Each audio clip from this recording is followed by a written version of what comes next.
Hello, my name is JD20, and in today's episode of Spell Focus, I'm going to talk about guidance for a bit, going into the details of how it works, some misconceptions about the spell, and some fun ways to flavor the spell for your games.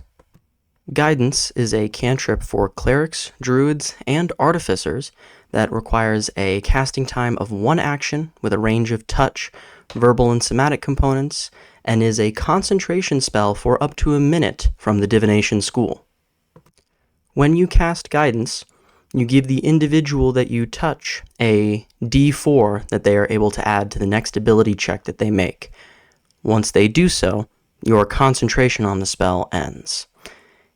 In practice, you've probably mostly seen it used in very relaxed ways without a real reinforced restriction on the concentration requirements, except for maybe a niche circumstance in combat, but it is still present and definitely something worth considering.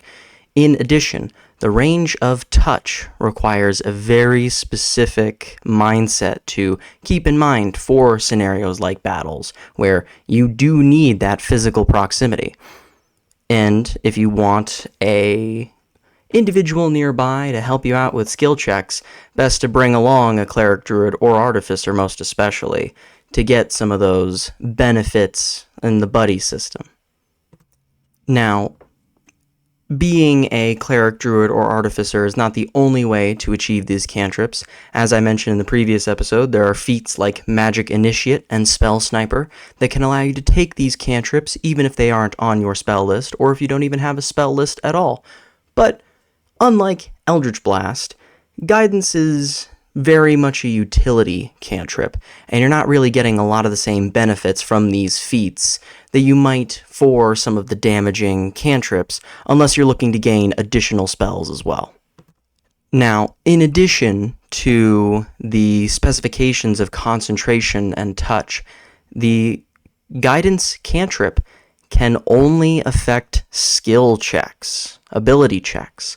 It can't be used for saving throws or for attack rolls, so it does have a very limited application, and it should be kept in mind that if you really need it, Guidance is not a good spell to go for to save you. If you're looking to help some saving throws, you're going to want something like Bless.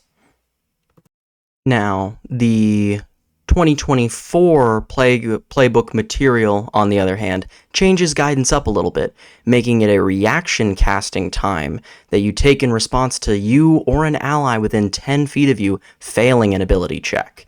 It is an instant verbal and somatic component requiring spell of the divine spell list, and when such an individual fails an ability check, you can then roll a d4 and add the number rolled to the check to potentially turn it into a success. Now, this is a big change to the guidance cantrip and definitely makes it a lot more usable in your more loose table experiences, but also makes it a lot more akin to the way that people are most familiar with guidance being used. It's very similar in my mind to Baldur's Gate 3 and how guidance works in that game.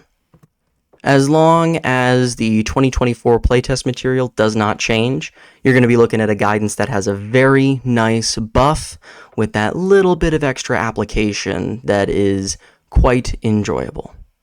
As for some of the ways that you can incorporate guidance into helping your fellow players at the table, with the current requirements of it being touch, it could be something as simple as a pat on the back or a handshake or something along those lines wherein a piece of your casting capacity is placed within this individual or upon this individual. In Baldur's Gate 3, for example, there's a little bit of a halo that glows around the head. You could do something similar.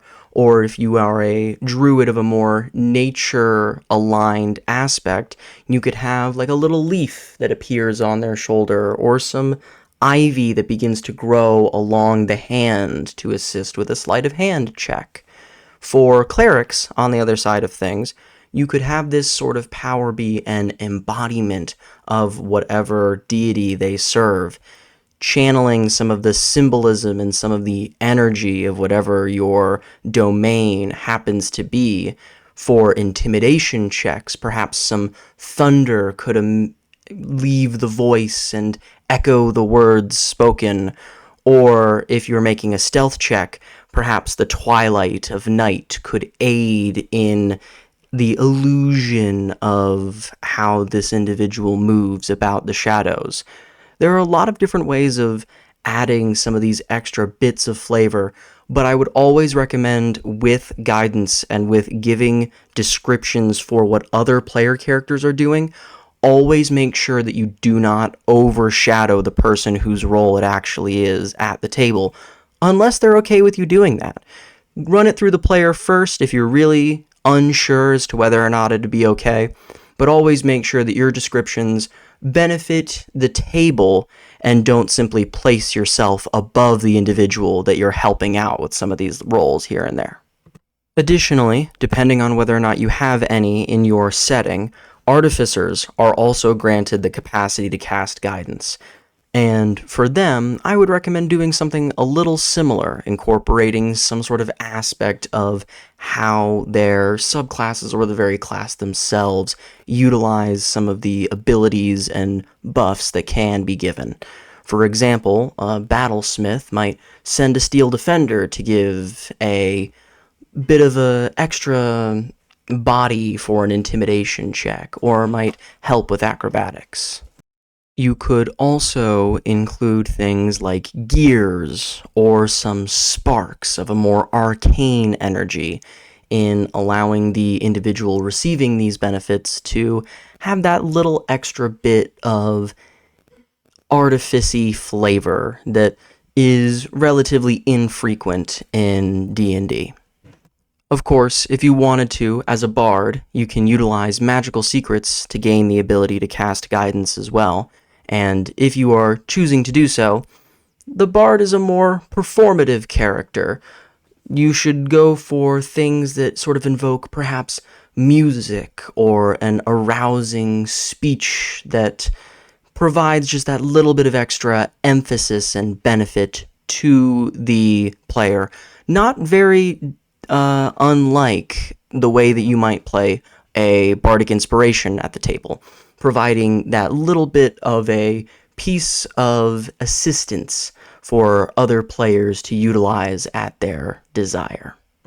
Now, as for the guidance itself, you're always going to want to make sure that it is the creature that rolls that d4. You are simply the individual giving it to them. And because it is concentration, you can only have one individual receiving that benefit at a time. So make sure it counts when you're giving it to somebody.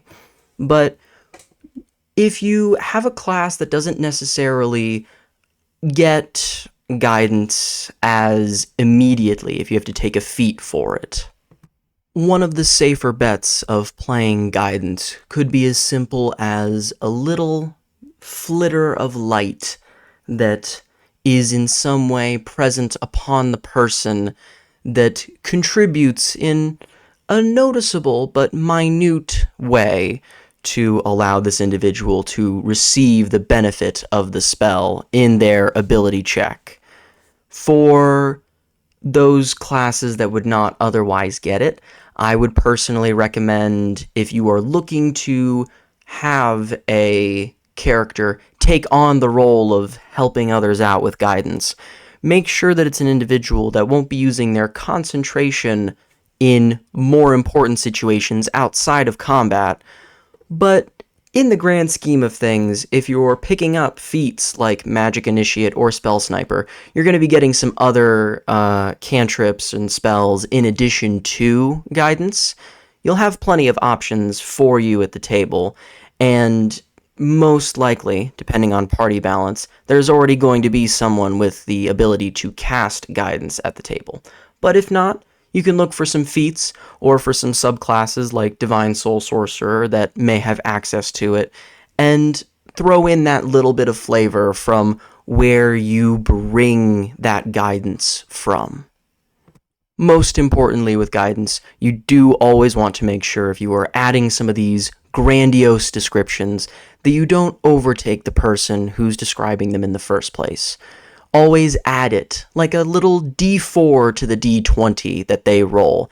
Add it in such a way that it is almost proportional to their own description.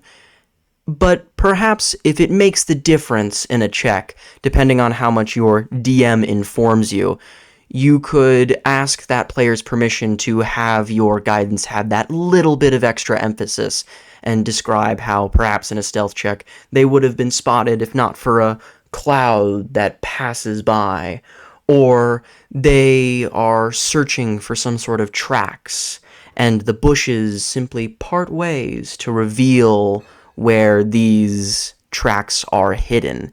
Depending on what checks you're rolling and depending on whether or not the success of the player is dependent on your guidance, you can get a little more descriptive with how effective your guidance is. But at the end of the day, adding a d4 to any ability check is always going to be very nice, and if you have access to guidance, give it to as many people as you can. As always, if you enjoyed the video, please feel free to leave a comment about anything you might want to see me talk about next, from published content to homebrew creations and more. If you really enjoyed the video, please be sure to hit that like button, hit the subscribe button. I very much appreciate it. I highly appreciate the support that I received on my first video, and I will be moving forward with not only that, but everything else I have planned in mind. Look forward to the next episode of Spell Focus, where we might take a look at some other cantrips of quite a capable variety, especially looking at how they may be changing in upcoming modules and the 2024 core rulebooks. With that being said, I've been JD20, and I'll see you in a bit.